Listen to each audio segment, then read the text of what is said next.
Hi everyone, and welcome to the official launch for the 2023 to 2024 Patient Group Mentoring Program. It's great to have everyone in the room, and I'm so excited to start this program off for the seventh time. That is it from me right now. So I'm really happy to introduce Laura and Faith, my colleagues who are going to talk to you about Beacon and give you a bit of an intro to who we are and the work that we do. Okay, so great to see everybody today. So my name's Laura. I'm the senior corporate fundraiser at Beacon. It's great to have you all here and to see everyone. So Beacon helps often small and voluntary organisations to form, grow and professionalise. So we just want to tell you a little bit more about that today. Obviously, not necessarily relevant to the patient groups that already work with us and already know obviously what the work that you do, but particularly for the mentors who aren't so familiar with patient groups and the rare disease landscape, we just wanted to give a bit of an overview of what we do as a charity. So as many of you already know, our vision at Beacon is that we believe that no one should face their rare journey alone. We're a UK-based not-for-profit that's building a united rare disease community with patient groups at its heart, and our mission is to build a rare disease community with patients at its heart. Sorry, that's on the slide already. So last year we celebrated our big birthday and we turned 10 on the 7th of November. I hope you can see it because I've got my slides in front of me, but this is a photo of our wonderful team celebrating. We've grown massively in the last year, so we were a team of 5 at the start of last year. And it's been a really exciting time in our growth. You can also see our team mascot, our head of advocacy, Jeffrey Samu, who's our cow of Cambridge, which is branded head to toe in Beacon colours. So he's been our great mascot over the last year. So in the next slide, I just want to explain a little bit about the work that we do. So we run patient group training, as I've mentioned before. We support rare research and uniting the rare disease community through our events. So the majority of our work is focused on patient group training, where we, again, support groups to grow and professionalise. And we try to get as many people as we can in a room together discussing the different areas of rare diseases and what success they're having and the challenges that they face as well. So in order to reach as much of our community as possible, we deliver patient group training in a number of different formats. So we run in-person events, we run virtual events, and we also have on-demand elements of the work that we deliver. So for instance, our workshops and some of our guiding programs, such as our masterclasses, are held part online and part virtually.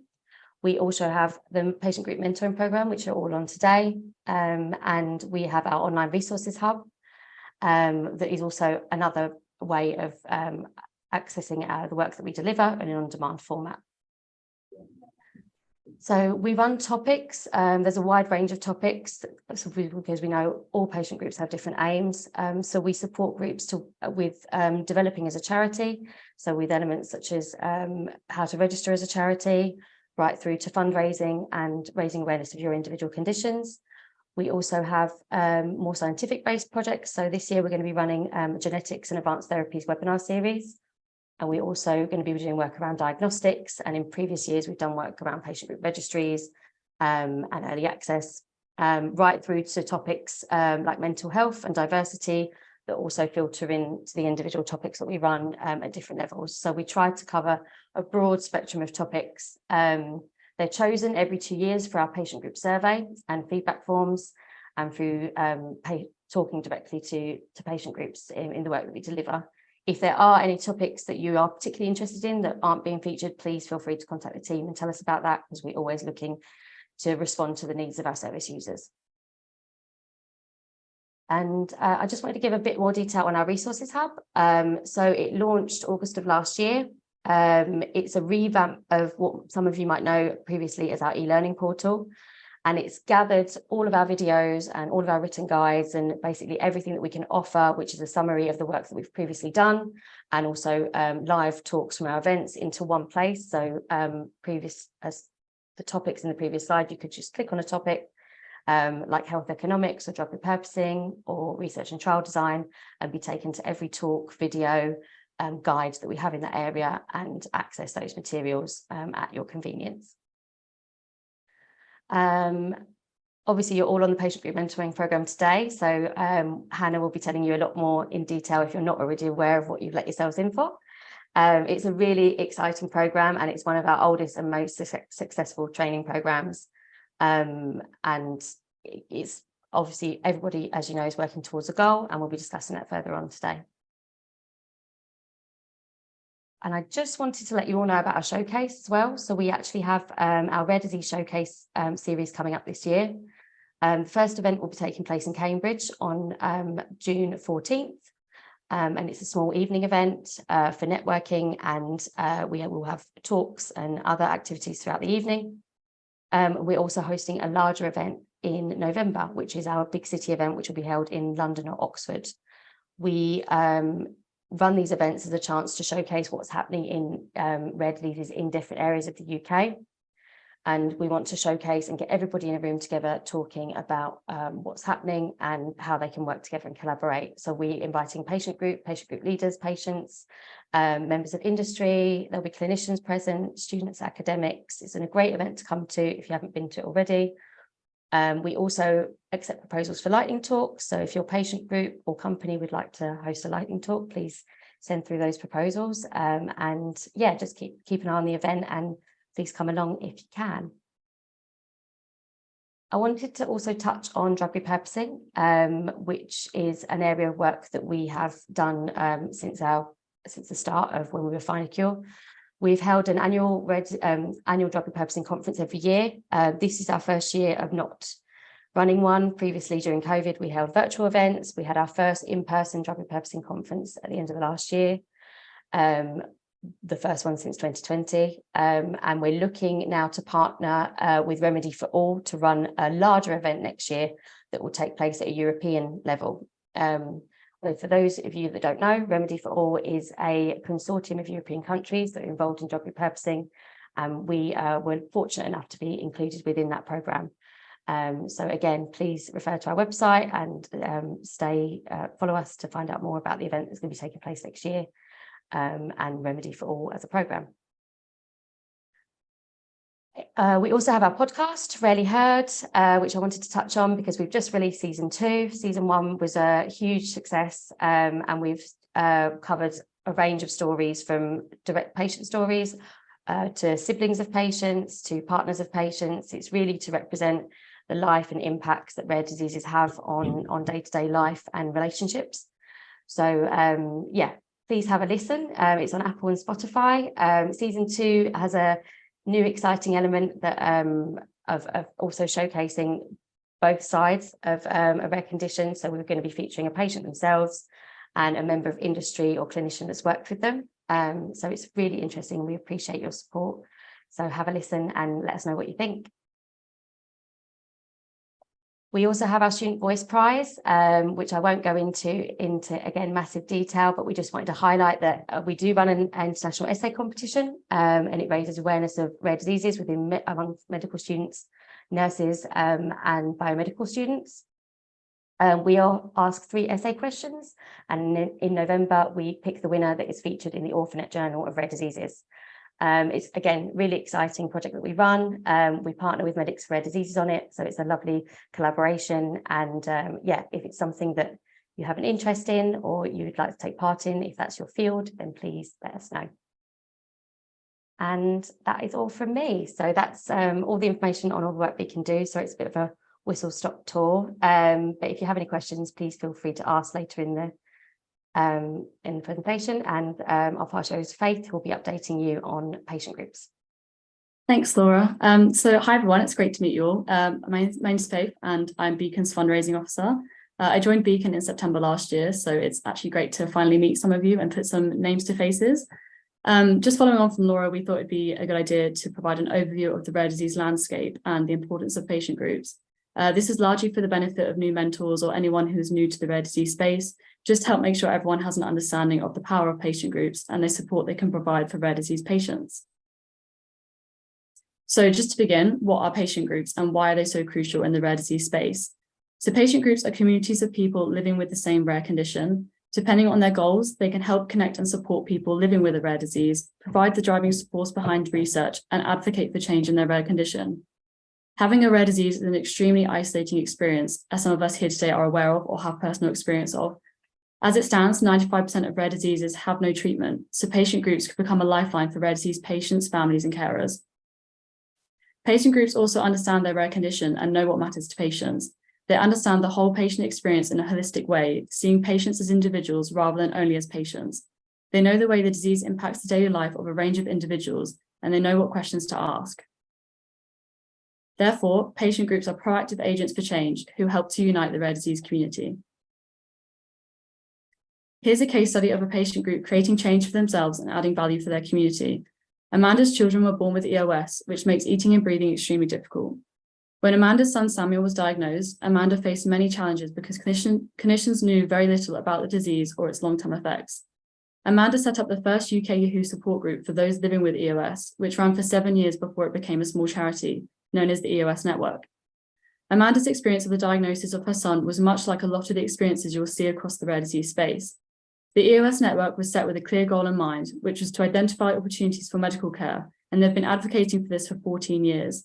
They have achieved much more than what's on the slide here, but here are just some of their key achievements, including one HTA having been approved. The work that patient groups do and what they achieve is incredible, but it doesn't come without its challenges. Patient groups are majority volunteer run or rely on 1 or 2 individuals. They are often in need of funding and have little to no experience in the charity or life sciences sector. This can mean they have a lot to learn and can feel as though they need to seek out the information themselves. Alongside these pressures, leading or being involved in a patient group is often extremely personal, affecting both mental and physical health. Patient group leaders have a huge amount of other responsibilities to tend to, such as caring for family or having a career to balance, meaning they are low on resources such as time and money. This is where we look to step in as Beacon. We want to provide the additional support to patient groups with projects designed to give them the opportunity to connect with others, professionalize their work, and increase their impact. We want to thank all of you for taking part in the mentoring program, and we appreciate all the mentees and mentors for their time. We hope this is a huge success for you all.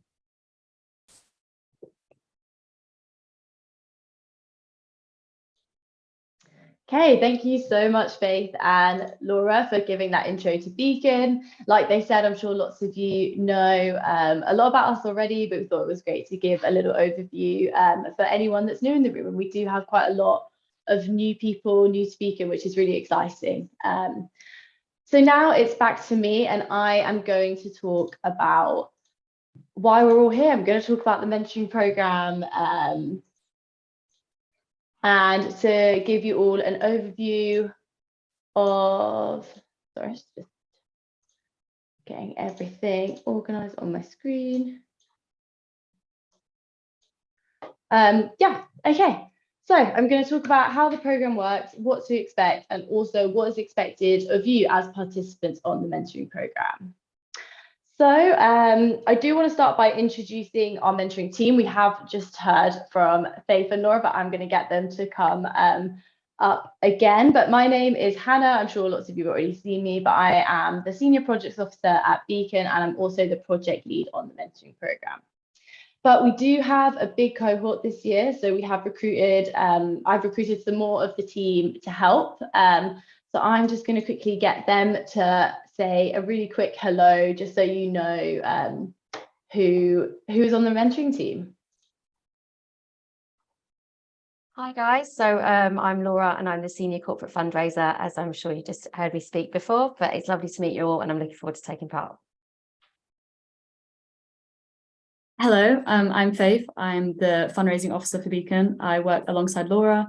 I've been here since September, like I said earlier, but I'm really looking forward to engaging with the community and seeing how this goes for you all.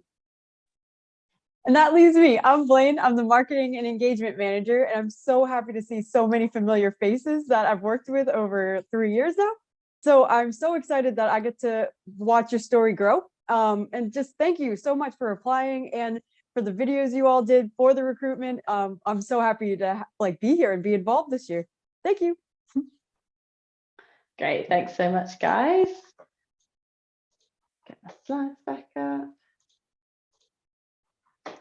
Okay, so When I sent you out an email, everyone should have received an email today that with their partner. You will have also in CC of that email seen either Laura or Faith or Blaine. So that person will be your contact at Beacon. So if you have any questions or concerns, you go through them. Your check-in calls will be through with them as well. So they're your main point of call. If you didn't get anyone CC'd in that email, that means you get me. So lucky you. Okay, so what is the mentoring program? Just going to start with a little bit of history. This is actually one of my favorite programs, and it has been, and it's also one of our oldest running programs. It's been running since 2015. And we started off with 16 pairs. I say we, I was very much not here in 2015, but the team started off with 16 pairs. And this is the 7th time running the scheme. And it gives the opportunity for rare disease patient group leaders to be paired with an expert mentor for the course of the year. The aim of the program is to provide mentees with the skills and confidence they need to achieve their advocacy goals. But how does it work? So the training period has now finished. We tried something new this year with this training period, and we really hope that you found the sessions to be really useful, and we really hope it's given you a really good basis to jump off from. But now you've all been paired, you've all received your pairing email, or at least hopefully all of you. That I know there's still a couple of emails still to send, so you will hear from me, don't worry. But the next thing to do is set your SMART objectives. So you'll set 3 to 5 SMART goals as a pair, and we're going to talk about SMART goals a little bit more later on, so don't worry about that. But then you're expected to work together towards these goals under your own steam for the course of the year. Beacon will be in regular contact. We'll be conducting check-in calls 3 times a year, and we'll also organise programme run meetups and trainings. So the purpose of these check-in calls is just to see how you're finding the programme, ask about any issues or challenges you might be experiencing, and also just highlight any areas where you might need further support. So now you've all got your partners, you might be wondering how did we put you together? So in the application process, we asked for a list of goals and skills and needs, and then we looked for areas of overlap. And what this really involved with me, with a lot of color coding, a lot of cutting, a lot of little tiles, a lot of space, a lot of time, but I'm hoping that you guys will be happy with the pairs that we've put you in. I can't promise that they're all going to be 100% perfect. Everyone's needs and skills are really diverse, but there should be at least one goal, hopefully more, but at least one goal where you have your areas will, your skills and needs will align. So it's why it's really important in your first initial meeting with your partner to explore where your needs and skills match and figure out how to make best use of your mentor's skills. If you do have any problems with the pairing, please just let me know. And a little bit about the cohort this year. It's really cool. We have got a really international cohort. So we really want you to make the most of this opportunity to connect with the community across the globe. But I think it's also important to point out that if you could please be mindful that in all interactions that people are coming from a really big variety of backgrounds and cultures. Communication might be different. People have different ways of communicating, and also the rare disease landscape varies really dramatically between countries and regions in loads of areas, like in their access to treatment, in research, funding. These things are really different from country to country. So if you just come with all of these interactions from a place as respect, as I know you all will.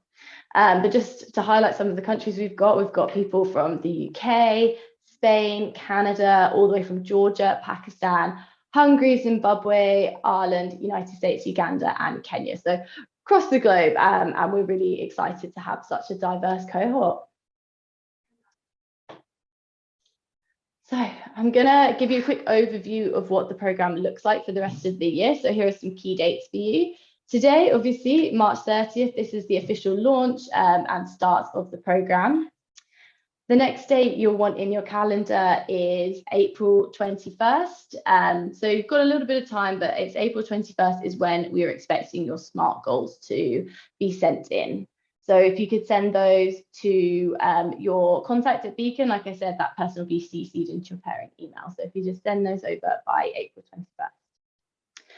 So then in July, that will be when we held our first round of check-in calls. These calls will be, like I said, to make sure you're getting on well in the program. And also in this first check-in call, you will confirm whether you want to participate in the rest of the program. So November will be the second round of check-in calls. And then in March will be the official end of the program and the final round of check-in calls. So that's March of next year. But that's not the only dates you need to remember. Like I mentioned earlier, we will be having some program-wide meetups. So these are going to be in June, September, December, and February. These are going to be a really good opportunity to get together, network with the rest of the cohort, share some news, ask for advice, and all of that sort of stuff. So it's good. It's likely that they will be virtual. We are very much going to try and get a face-to-face event or training scheduled in, but it just depends, and obviously I hope that'll probably be just for the people in the UK, but we would love to get everyone into the same room. I'm sorry that we weren't able to do it for this welcome event, but the train strikes that were then not train strikes, I'm not sure if they went ahead, but even so there were enough to kind of move this onto the virtual world. So hopefully we'll get everyone together in person at some point. So next, I want to talk to you about what's expected as a mentee and as a mentor. So I'm hoping you kind of understand what to expect over the next year, like what the program is going to take, is going to compile of, but now I just want to talk about what's expected of you. So what is a mentee? A mentee is someone seeking guidance and advice from their mentor. It's the mentee's responsibility to make things happen and to put agreed plans into action. And it's the success of the mentoring partnership is going to depend significantly on the mentee's attitude and commitment to the program. So a mentor is someone who has more experience and who acts as a trusted confidant to their mentee. Their role is to encourage and guide their mentee to identify the support they need, consider all their options, and to get new information. A good mentor is critical to ensuring the success of the mentoring partnership.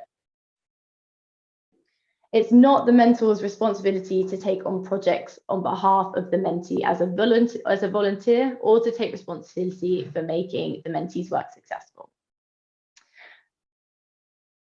So I just want to break that down a little bit further into roles and responsibilities. So the role of the mentee and the responsibilities is to remain active, contact and provide regular updates to their mentor and to Beacon, prepare for mentoring sessions, listen to their mentor, ask questions and be respectful of their advice and opinions, and to act on what's been agreed in the sessions. Mentor's responsibility, again, maintain active contact and be responsive, identify the areas of support the mentee needs, listen confidentially to mentees and help weigh up possible actions, strategize the implementation of decided actions, give honest and constructive feedback, and where possible, provide contacts and network to further the mentee's progress. The responsibility of both mentors and mentees is you're expected to meet with your partner for a minimum of an hour a month to discuss your progress towards goals. There can definitely be interactions around this. You can meet for more if you want to. This hour doesn't have to be in an hour block. It can be 2 half-an-hour sessions. It's very much up to you how you want to structure it, but we think if you're going to make the most out of the program, you need to have met with at least 1 hour. And also a requirement is to participate in the 3 rounds of check-in calls like I discussed.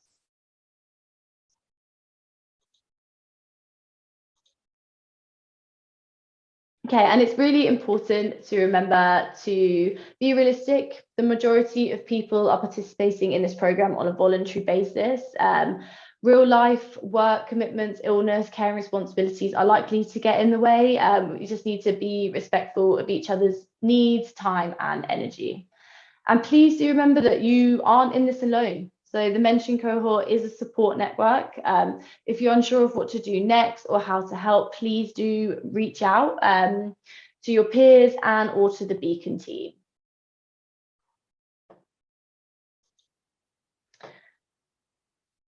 Okay, and like I said, opportunities to connect. Another thing that we're really trying to push this year is to give you loads of opportunities to connect with the wider cohort, because we just know how important it is to be able to collaborate and form connections across the whole rare disease community. So we've tried to come up with some avenues for you to do that. So we have created a Facebook group. So you will receive a link to that after this is finished, a link to the Facebook group, and that will just be a great place where you can share advice, ask for guidance, update on news, and that will be a space just exclusively for you guys on the cohort. We also have the resources hub. So I'm just actually going to see if one of my Beacon team, Phil, if you wouldn't mind sending out a poll right now. I'm just going to see how many people in the room have actually made use of the resources hub, because this is something we are trialing for the first time in this scheme, and I just want to see how many people have used it so far. Sure, Phil's going to send that. So while that's happening, so I just want to talk about the resources hub a little bit. So yeah, I'm hoping you guys have gone onto the mentoring page on it. And that's where you will have found the training recordings for this last training period, and they should all be on there, and the slides. But also there's lots of useful resources in there, signposting, that sort of thing. So that's really great. So we're just trying to put all of the mentoring resources in one condensed place. So that's where you'll find those. And there's also like when I talk about the SMART goals, that's going to be on there as well. So like there's a template for SMART goals, so you can download that on there.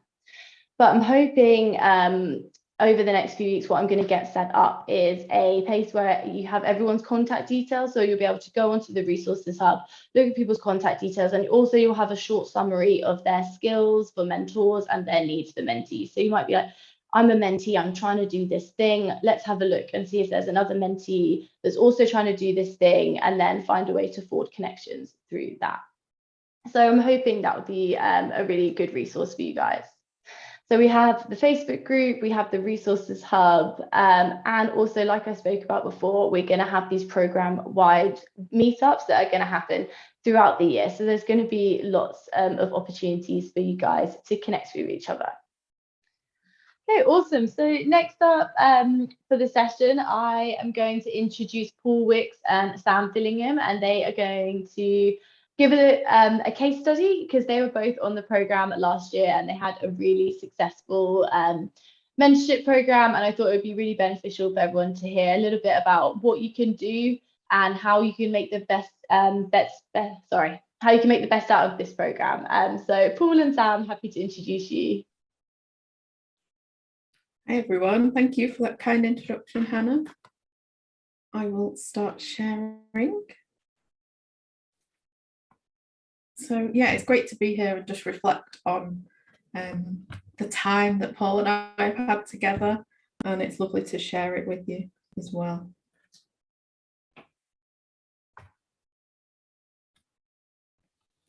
We thought we'd just start out by talking about our hopes when we first started out, because that's probably where you guys are today, so hopefully that's quite relatable, and then we can talk you through to where we got to as part of the programme.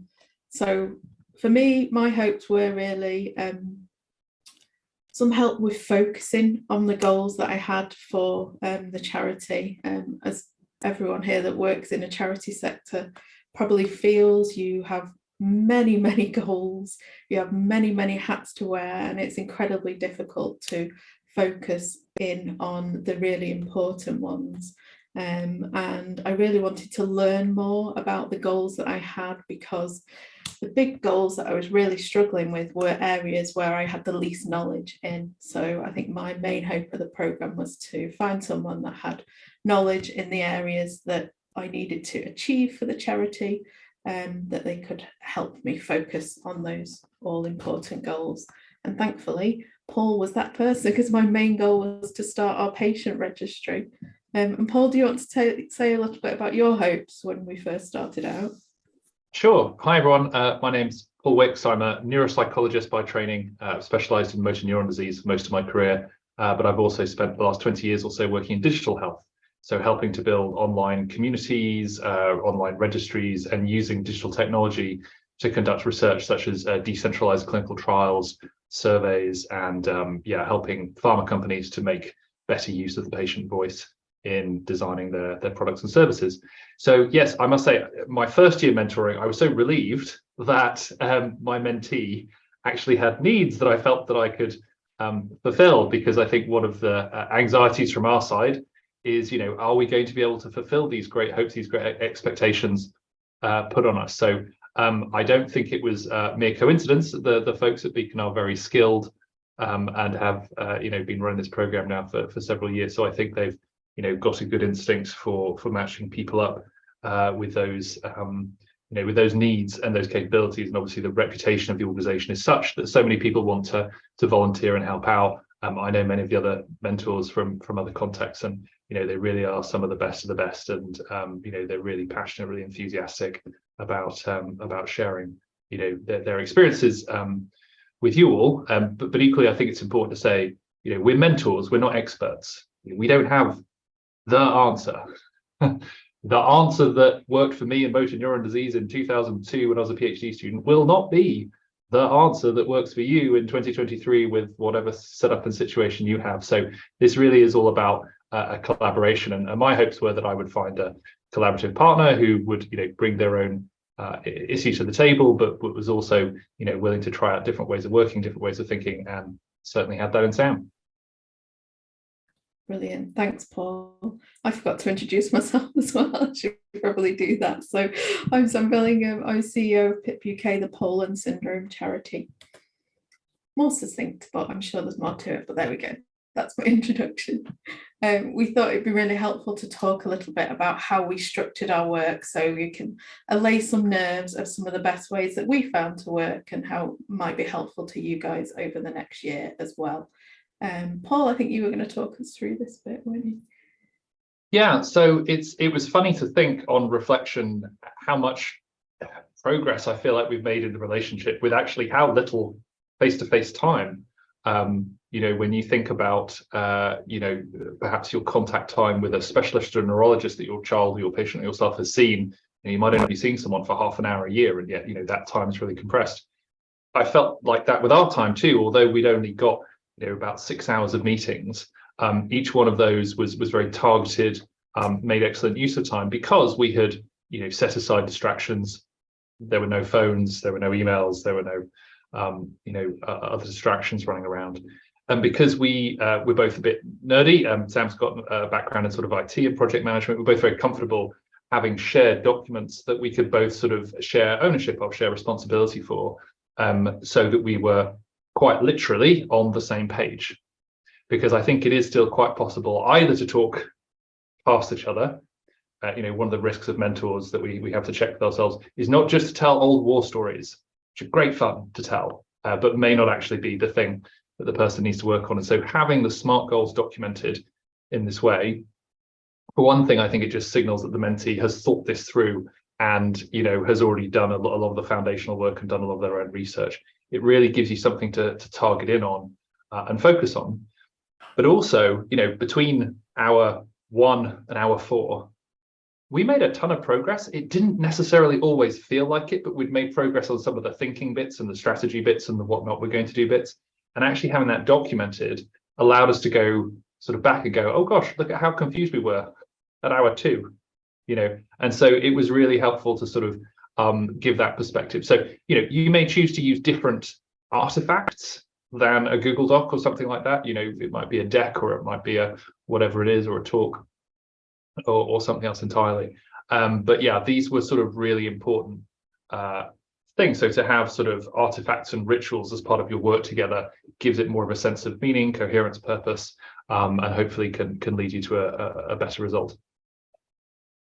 Yeah, absolutely. I completely agree. And we kind of doctored the SMART goals document as well for our purposes. So we added a bit under each goal, which was our recollection of like what had happened during the time we'd last spoken.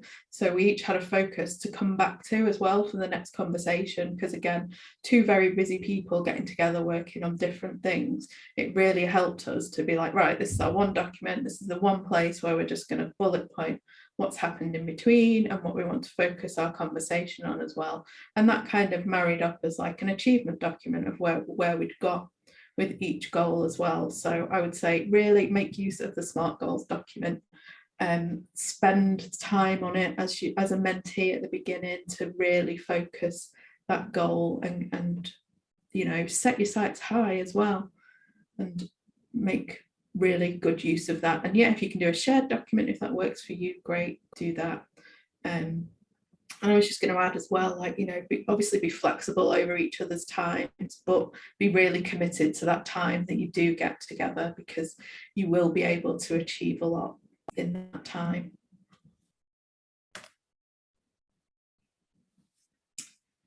So that's how we work together. We'll go on and talk about some of the achievements that we made in our time together, but we thought it'd be useful to just reflect a little as well on what we got out of it over that time. I think for me, to begin with, some of the like really unexpected but really welcome things that came out of it for me were real confidence that I gained from Paul in his acknowledgement of my knowledge and how important it was, and the work that I was doing, and you know, being matched up with someone who's so skilled in their work area, which is so not my work area, to really recognise my work really gave me a confidence boost, and I really appreciated that. I wasn't really kind of expecting it, so that was really nice. It gave me a lot of belief. And yeah, just so much more than I thought. Lots of connections from Paul to industry and people relevant to all of my goals to help me achieve all of them, which was amazing. Lots of support and championing from Paul as well along the way of the things that I was doing throughout the period that we worked together, and still as well. And another reflection was that those connections that Paul gave me, you know, linked me through to so many different people and just made me like have a real big belief in the work that I'm doing and my work with industry and work with professionals like Paul. Those are my reflections. Paul, do you want to share yours? Yeah, no, absolutely, and thank you for your kind words, Sam. I mean, I think, you know, in terms of what I got from it, you know, one of the first things, although in some ways it's the smallest, was to learn about a new condition. I've worked in systems that have built online communities for more than 3,500 conditions. I'd never heard of Poland syndrome. And we were just in a breakout where I've never heard of another 4 or 5 of them, right? So part of it, just the earliest first step, is just learning that there's another condition, learning there's another experience out there, and helping to sort of incorporate that into one's sort of mental map of the whole landscape is really really useful. But from the mentoring side, you know, I was always so excited and so impressed at how much progress Sam was making the whole time. And I think it is in part, you know, due to the fact that the way this program is curated. You know, it may feel to you like you are on the beginning of a particular journey, but trust me, if you're here, you have been, you know, selected, you have gone through so much, you have struggled so hard, and that has been recognized, and you have been identified as someone with great potential to, you know, really, to take exponential leaps. And, you know, the sort of opportunities that we help you identify in yourself, they were always there, right? Frequently where the mentoring is easy is that we are really just helping you to realize and recognize all the own potential that's there. Because again, in the hours that we have, we as mentors are not the ones putting the grind in.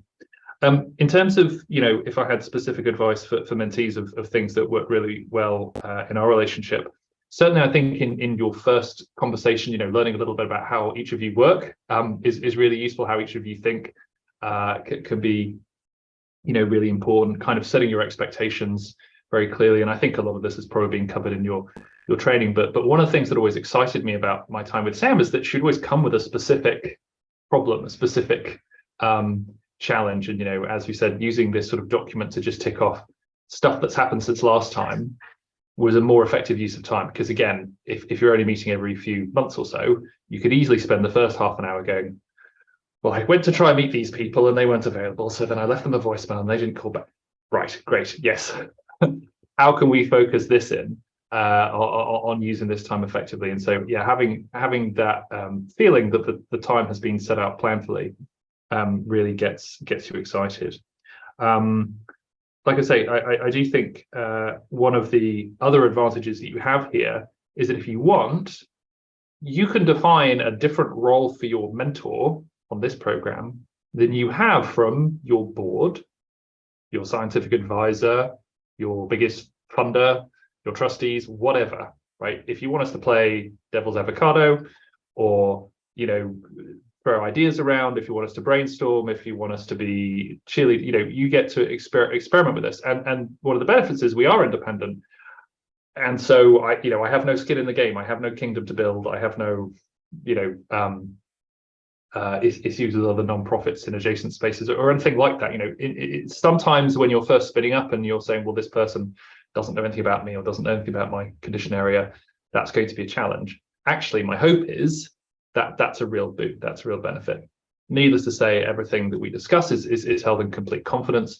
But I really encourage you to think about that independent bit in independent mentor. And it may be that at hour 2, you want them to be kind of tell me this is why tell me why this is a bad idea or why I shouldn't do it. But by hour 4, it might be, okay, strengthen this, support this. How would you polish this up if you were peer reviewing it? Where would you take it? So use us flexibly.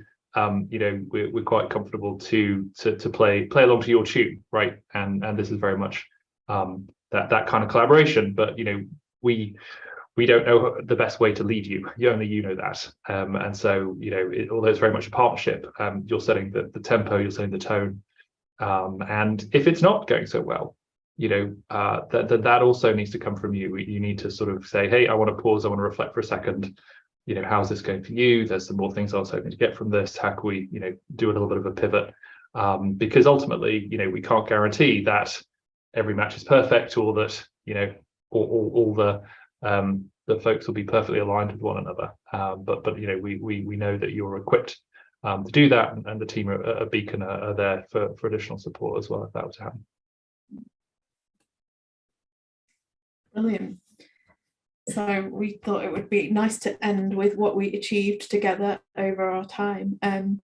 So my main goal, as I already said, was to set up our patient registry. I think the timing that Paul and I got together, I had just decided on the supplier of the registry. So it was very much build mode of like, right, okay, we've picked someone, we've signed up now. How the heck do I build this thing on my own with the registry supplier?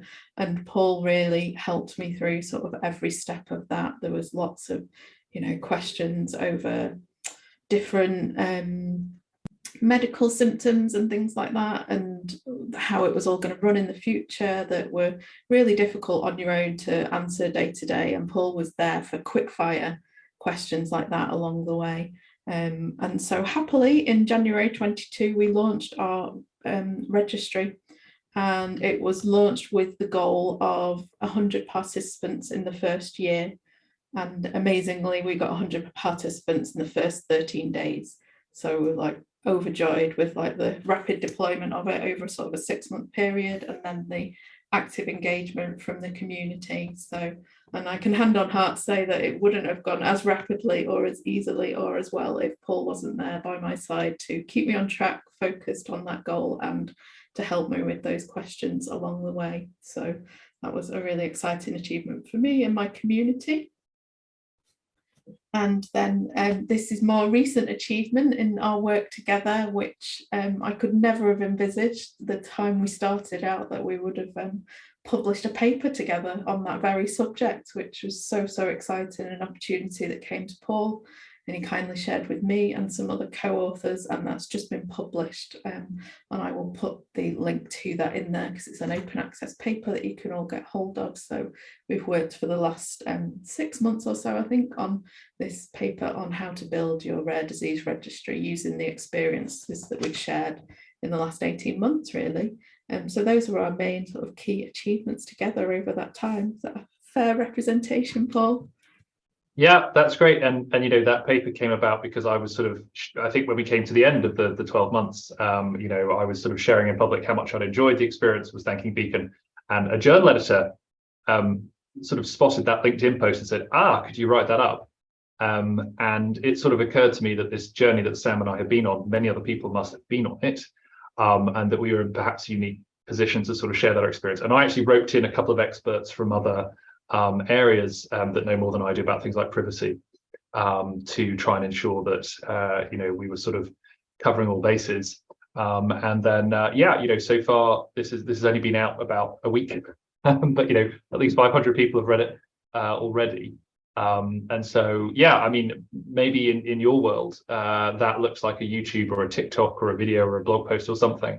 But you know, I guess the hope is if you do something great, then share it and, you know, lay down the template for other people, because you know, we're all on this journey together, and many other people want to follow in your footsteps, and you know, benefit from the wisdom and leadership that you demonstrate and build on this program. Thanks, Paul. That's us, Hannah.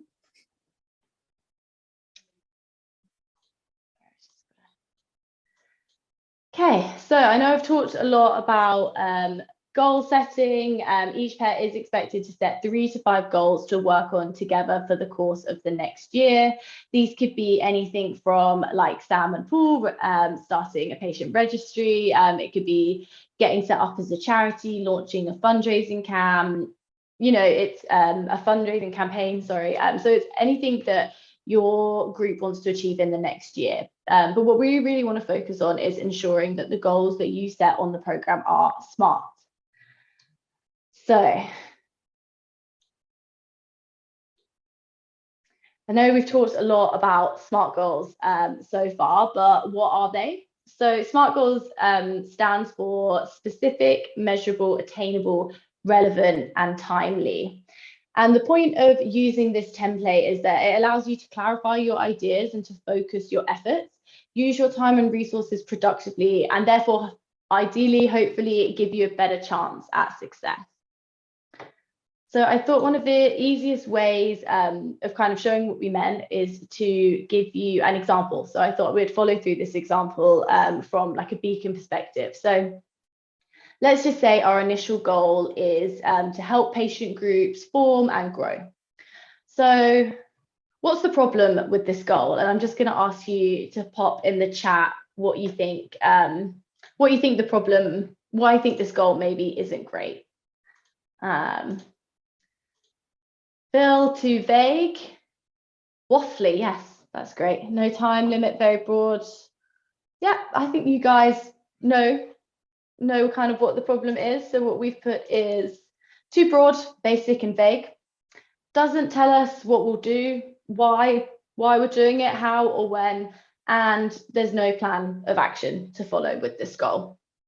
So let's make this goal a SMART goal.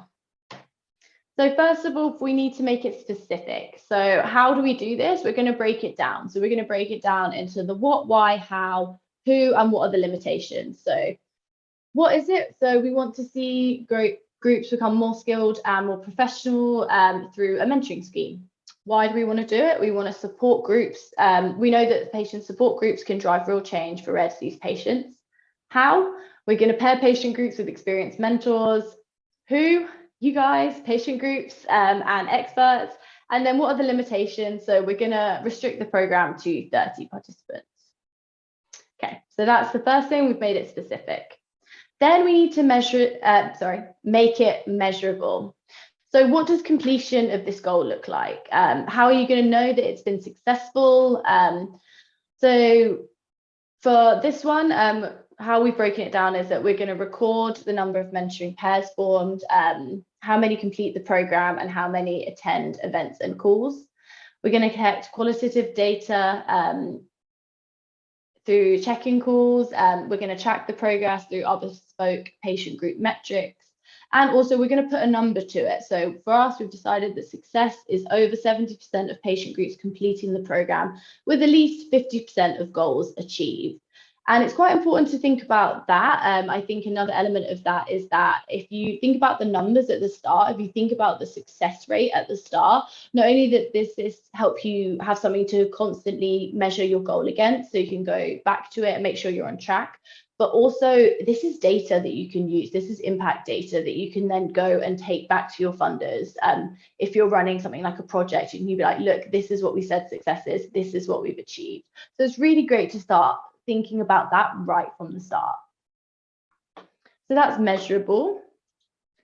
And then if we go to the A, it's attainable. So what resources and skills are needed for this?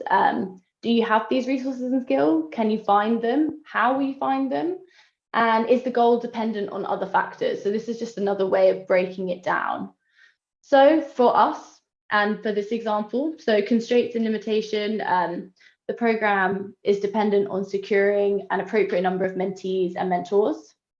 Skills, yeah, we've done this a few times, like I said, so we're pretty sure we have the skills for this, but there are certain things like the skills are also dependent on us being able to recruit the right amount of mentors. And resources, yeah, we know that we have the resources for this because we've secured it in our funding. So that's broken down. Okay, is it relevant? So that's a really important thing to think about if you're setting goals for the program. Like, is this really a priority for your organization? Does it fit into your key objectives? Look back to your vision and your mission. Like, is it relevant to that? And is it necessary, or is it just a nice to have? Are there more important things for you? So for us, we looked at this goal. Yes, Beacon, we aim to transform the lives of people affected by rare diseases by working directly with patient groups, giving them the skills they need to form, grow, and professionalize. So yeah, I would say that this goal is really relevant for us and our organization. And timely. I think it's really important. It's definitely where I think people get really stuck, is trying to create the right sort of timelines. So how much time and energy can you give? What other commitments might you have? When do you want it to be achieved by? And is that realistic? And I think I just want to drive home this point of keeping things realistic. I know in the patient group community, we all want to achieve so much. There's always so much to do, but overloading yourself and not being realistic with this and with your goals is just going to hinder you down the line. You know, we're all human and these things take longer than we think, and we have to honor that, I think, when you're setting your SMART goals. But for this, for our example, how long? 12 months with the progress recorded 3 times a year. Is it realistic? Yeah, we think so. Based on our past experience, we know that patient groups are able to make progress in that year period. Again, referring back to Sam and Paul. So that is the SMART goal. So that's how you break it down. And if we look at how it finishes, what we've ended up with. So our initial goal was to help patient groups form and grow. Okay, so we've now made this SMART, and our SMART goal is to deliver a year-long rare disease patient group mentoring program, which pairs 20 to 25 mentees with 20 to 25 mentors who work together towards specific goals. At least 15 groups will see significant progress as an organization, and 50% of mentees goals will be achieved. So that is that's a SMART goal. So that means it's going to be much easier for us to break that goal down, look at it, measure it, and hopefully achieve it. So when you're thinking about forming your SMART objectives, what we would suggest is start by thinking about everything your organization wants to achieve this year. And at this point, you can think big, be bold, be brave with your ambitions. What do you want to get done? And then liaise with your mentor to discuss where your needs and their expertise overlap. So these can be different from the aims you signed up to the program with. What we really want to stress is the importance of working towards your mentor's experience and playing to their strengths. You know, what you've put down on your SMART objectives might not be absolutely everything you want to achieve for your patient group organization. It might just be, okay, these are certain specific things that we want to get done, and this is exactly what my mentor can help with. So it's not saying, you know, it's not a list of being like, this is everything we're going to do, but this is a list of what I'm going to do with my mentor that's going to be the best use of both of our time. And once you have that, you want to narrow it down to 3 to 5 goals, and then you want to work at making them SMART. So once you and your mentor have formed and agreed your SMART objectives, then these will be returned. You'll need to return these to Beacon, and you'll, like I said, there's a template for these on the Resources Hub. You'll download those, fill it out, and then return that to your Beacon liaison. So either to myself, to Blaine, Phil, not Phil, sorry, Blaine, Faith, or Laura. And also mentees should share their SMART goals with fellow organisation members just to ensure they know what you and your mentor will be working towards. And the deadline for SMART goals is Friday, the 21st of April. So before we move on to the next part of the session, I just want to ask, has anyone got any questions on the SMART goals, setting SMART goals, anything like that? Oh, hi, Esther. Sorry, one question. I don't remember what I wrote in the application form. So what can I do? Absolutely, that doesn't matter. When you filled out your form, you should have got emailed a copy. So if you go back into your emails, you should might deleted if I saw it. Okay, that's fine as well. Hopefully, it doesn't matter if you don't remember what you thought. That means you get to either start fresh, have a think about what you want to achieve. But if you would like that, I have copies, so I can send them to you. So that's fine. Thank you so much. Okay. No worries. Do you have any other questions before I send you off to meet your mentoring partner? Okay, so just gonna quick share screen. Now what I'm gonna do is I'm gonna put you into groups, I'm gonna put you into breakout rooms with your mentor and your mentee. So what I would advise how you use this time, you do have half an hour, so it's a bit of a longer session, but mentees, if you want to use this time to discuss the core aims of your organization and your ambitions for the year. And mentors, this is a great time to discuss your background, your expertise, and then if you just work together where mentors are best placed to help. We don't expect you to agree on your SMART goals in this discussion. It's really just a good chance to start that dialogue and just get to know each other a little bit. But I have suggested some discussion points. So it might be useful to start by asking some of the questions. If you're really, not sure where you're going, like you could ask this, these are for the mentee. So what's happening now that's working well with your patient organization? What's happening that tells you you have a problem? What do you have control over? What strengths and resources do you bring to this? Where do you want to be a year from now? And how will you measure your success? And what one change would make the biggest improvement to your patient organization's performance? So those are some discussion points. It might be helpful for people to, I can put it in the chat, but I think the chat does disappear when you go into your breakout rooms, which is very helpful. But if people want to maybe take a photo of it or something, or then you can have those discussion points. And another thing that I think it will be really great to do is set expectations. So there's some stuff that's really good to get on the same page about, the frequency of your interaction. So we said this needs to be at least an hour a month, but like I said, it could be more. That hour could be split up into shorter sections. Also, your preferred format for meetings. So Zoom, do you want to talk on the phone? Are you close to each other? Can you meet face to face? Is that what you'd like to do? Also, the level of confidentiality that needs to be maintained around discussions, and how you record progress and targets for further development.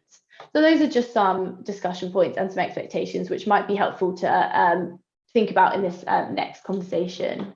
Just seeing some. Okay, so what's next? So the mentoring program has officially started, which is really exciting. So you're on your own, but also very much not on your own. But we'll be sending out the slides and session recording from today later, probably tomorrow morning actually. So you'll receive all of that. You can also find the training recordings and all the slides from the previous ones on the resources hub, and we'll link that to you as well. You should already have the link, but I'll send it out again. And if you wouldn't mind filling out a quick survey, I think Phil's going to quickly pop it in the chat. I'd really appreciate it, just to let us know how you felt of today. It's kind of the first time we've done it running like this, so we just want to get your opinion and see if you thought that it went well, so we can build on it, improve, adapt, and make sure that we're offering you exactly, offer you what we can, best of our ability. So yeah, next thing is the SMART goals. So if you could please get the SMART goals returned to your Beacon liaison by Friday, the 21st of April, you'll be able to find the SMART goal template on the resources hub, and it is the mentee's responsibility to return that to the liaison. And please do join the Facebook group. We'll be sending that out as well, so that'll be a great chance to connect with people. And for those of you, I think most of the people that didn't get a chance to meet with their mentors have actually left the room. But if you didn't get a chance and you do want to in the room, if you could please arrange that initial meeting for the next 2 weeks. So yeah, basically just a big thank you for attending, and good luck on the program. If you have any questions or concerns, please do get in touch with us, and please utilize this community, like stay in touch with each other, ask for advice on the Facebook group. I think this is just one of the most best things about this program, and it's so important, and I really encourage you to make the most of it. And yeah, thanks again for coming and for taking your Thursday afternoon to do this, and I can't wait to catch up with everyone in the check-in calls and see you at the next meetup, which is going to be in June.